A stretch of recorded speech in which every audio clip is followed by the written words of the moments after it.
വെറും 5 മിനിറ്റിൽ തയ്യാറാക്കി എടുക്കാൻ പറ്റുന്ന നല്ല രുചികരവും എളുപ്പവുമായിട്ടുള്ളൊരു കറിയുടെ റെസിപ്പിയാണെന്ന് കാണിക്കുന്നത്. ഇതിന് ഒത്തിരി ഇൻഗ്രീഡിയൻസ് ഒന്നും ആവശ്യമില്ല. നമ്മുടെ വീട്ടിൽ സ്ഥിരമായിട്ടുള്ള ഐറ്റംസ് മാത്രം മതിയാവും. പിന്നെ ഇപ്പോഴത്തെ ഈ നല്ല ചൂട് സമയത്ത് കഴിക്കാൻ പറ്റുന്ന അടിപൊളി ഒരു കറിയാണിത്. ഇതിലേക്ക് ആവശ്യമായിട്ട് ആദ്യം വേണ്ടത് തൈരാണ്. അപ്പോൾ ഞാൻ 1 കപ്പ് തൈര് ഇവിടെ എടുത്തിട്ടുണ്ട്. ഇത് മിക്സിയിൽ ഒന്ന് അടിച്ചെടുക്കാം. അതിൻ്റെ കട്ടയൊക്കെ ഉടച്ച് നല്ല സ്മൂത്താക്കി എടുക്കാൻ വേണ്ടിയിട്ടാണ് അങ്ങനെ ചെയ്യുന്നത്.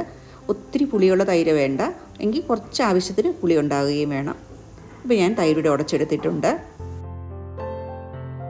ഈ രീതിയിൽ കട്ടയൊന്നും ഇല്ലാതെ തന്നെ നന്നായിട്ട് ഒന്ന് ഉടച്ചെടുത്തിട്ടുണ്ട്.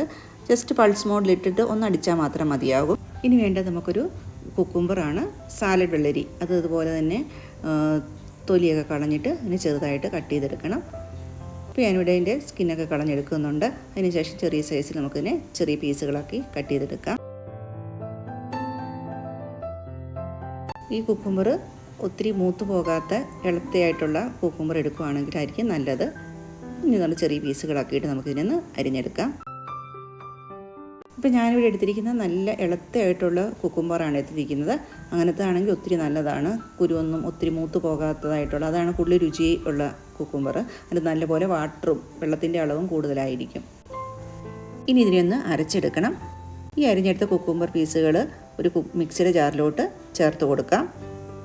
അതിനുശേഷം കുറച്ച് ഐറ്റംസും കൂടി ചേർത്ത് വേണം ഇത് അരച്ചെടുക്കാനായിട്ട്. ഒരു ചെറിയ പീസ് ഇഞ്ചി ചേർക്കുന്നുണ്ട്. പിന്നെ എരിവിനായിട്ട് പച്ചമുളക് എടുത്തിട്ടുണ്ട്. ഇത് ഒത്തിരി എരിവില്ലാത്ത പച്ചമുളകാണ്, അതുകൊണ്ട് ഞാൻ 3 പച്ചമുളകാണ് എടുക്കുന്നത്. ഒത്തിരി എരിവുള്ളതാണെങ്കിൽ 2 ഇട്ടാലും മതിയാകും.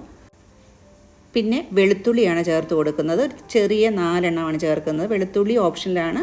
പിന്നെ കറിവേപ്പില ചേർത്ത് കൊടുത്തിട്ടുണ്ട്. കറിവേപ്പിലയ്ക്ക് പകരം മല്ലിയിലയും വേണേൽ ചേർത്ത് കൊടുക്കാം.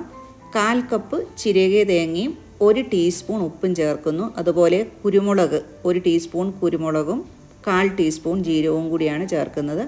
ഇനി എല്ലാം കൂടി നല്ലപോലെ ഒന്ന് അരച്ചെടുത്തിട്ട് വരാം. ഇതിനകത്തോട്ട് വെള്ളമൊന്നും ഒഴിച്ചു കൊടുക്കേണ്ട ആവശ്യമില്ല, കാരണം കുക്കുംബറിന് തന്നെ വെള്ളം ആവശ്യത്തിന് കിട്ടും. അതിൽ തന്നെ നമുക്ക് അരച്ചെടുക്കാൻ പറ്റും. ഇപ്പോൾ ഇത് അരച്ചു കൊണ്ടുവന്നിട്ടുണ്ട്. ഇതുപോലെ ആണ് അരച്ചെടുത്തുകൊണ്ട് വരേണ്ടത്. ഒത്തിരി അരഞ്ഞു പോകാതെ കുറേശ്ശെ തരിവോടുകൂടിയാണ് ഞാൻ അരച്ചെടുത്തിരിക്കുന്നത്. ഇതിപ്പോൾ ഒരു ബൗളിലോട്ട് ഒഴിച്ചു കൊടുക്കുവാണ്.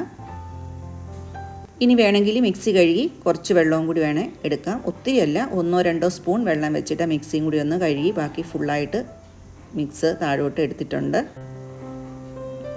ഈ മിക്സിലോട്ട് നേരത്തെ അടിച്ചു വെച്ചിരിക്കുന്ന തൈരിൻ്റെ മിക്സും കൂടി ചേർത്ത് കൊടുക്കാം. ഇനി രണ്ടും കൂടി നല്ലപോലെ ഒന്ന് ഇളക്കി യോജിപ്പിക്കാം. അരച്ചപ്പോൾ ചേർത്ത 1 സ്പൂൺ ഉപ്പ് മാത്രമേ ചേർത്തിട്ടുള്ളൂ. ഈ സമയത്ത് ഉപ്പൊക്കെ ഒന്ന് നന്നായിട്ട് ചെക്ക് ചെയ്യാം. ഉപ്പ് കുറവാണെങ്കിലുണ്ടെങ്കിൽ കുറച്ചും കൂടി ഉപ്പ് ചേർത്ത് കൊടുക്കണം. ഞാനിപ്പോൾ ടെസ്റ്റ് ചെയ്ത് നോക്കിയപ്പോഴത്തേക്കും കുറച്ച് കുറവായിരുന്നു. അതിനുശേഷം ഞാൻ കുറച്ചും കൂടി ഉപ്പ് ചേർത്ത് കൊടുത്തിട്ടുണ്ട്.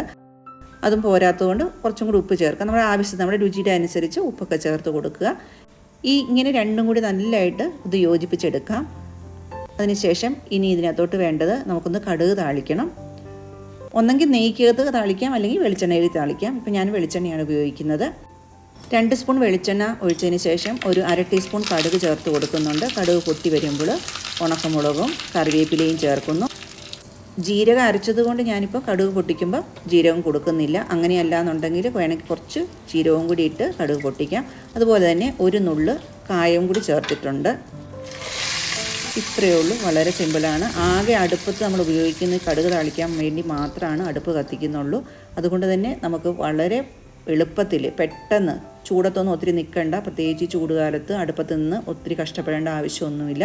എങ്കിൽ ഇങ്ങനെ തയ്യാറാക്കിയെടുക്കുന്ന ഈ കറി കൂട്ടി ചോറുണ്ണാൻ ഭയങ്കര രുചിയാണ് കേട്ടോ. ഈ ഒരു കറി മാത്രം ഉള്ളെങ്കിലും നമുക്ക് ഒരു കുഴപ്പമില്ലാതെ ചോറുണ്ണാൻ പറ്റും. അത്ര നല്ല രുചിയുണ്ട്. കാരണം ഇതൊരു പുളിയും ഒരു പ്രത്യേക ടേസ്റ്റാണ് കേട്ടോ. ഉണ്ടാക്കി നോക്കാത്തവർ തീർച്ചയായും ഉണ്ടാക്കി നോക്കണം. അത്ര നല്ല രുചിയായിട്ടൊരു കറിയാണ്. Thank you for watching. By.